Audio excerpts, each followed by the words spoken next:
the 4 chord in the key, like if I'm playing C, my 4 chord is F. So I can go to that F. It also wants to resolve back to C. I mean, it sort of wants to go back there, but it doesn't have as strong of a pull as that dominant 7 chord. But still, you hear this a lot in music, okay? Another thing we hear is, like if you hear some kind of blues or gospel-y thing, we use this kind of device a lot where we go.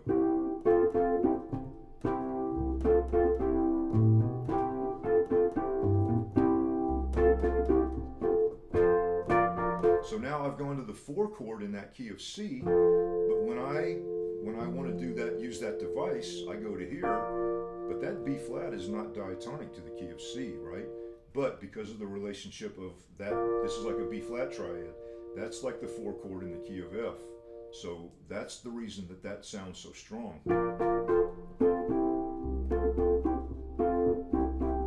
And then the G.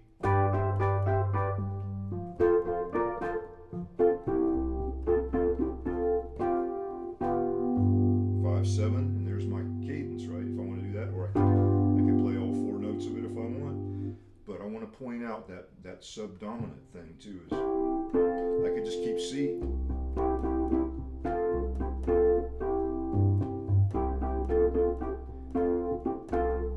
And I go to F.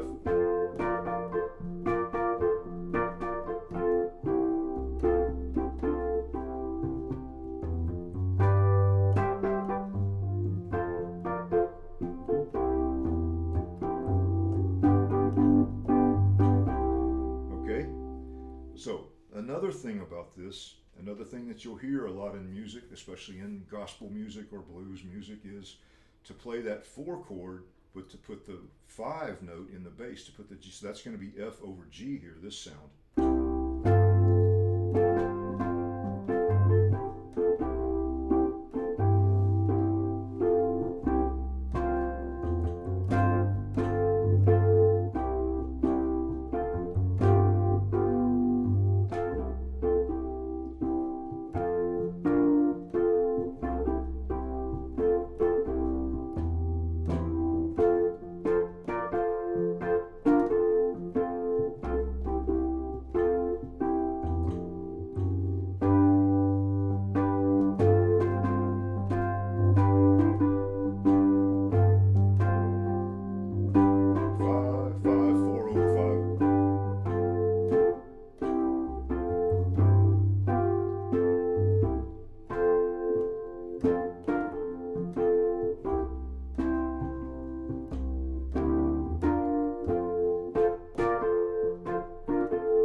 That's a familiar sound to you, I'm sure.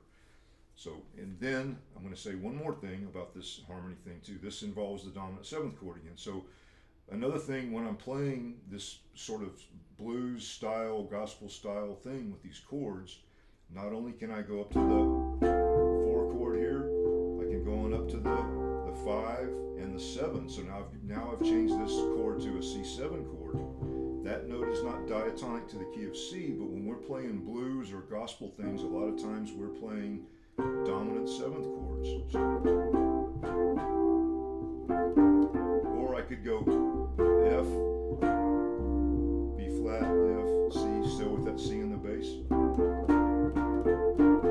Right? That's another way of doing it. But what I'm doing is bringing in this note, which doesn't belong in that key, but it, right? And I could do that on each chord.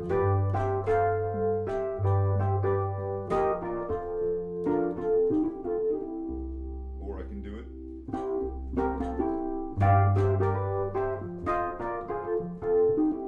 So that, you see what I'm doing differently there? Keeping this note on the bottom.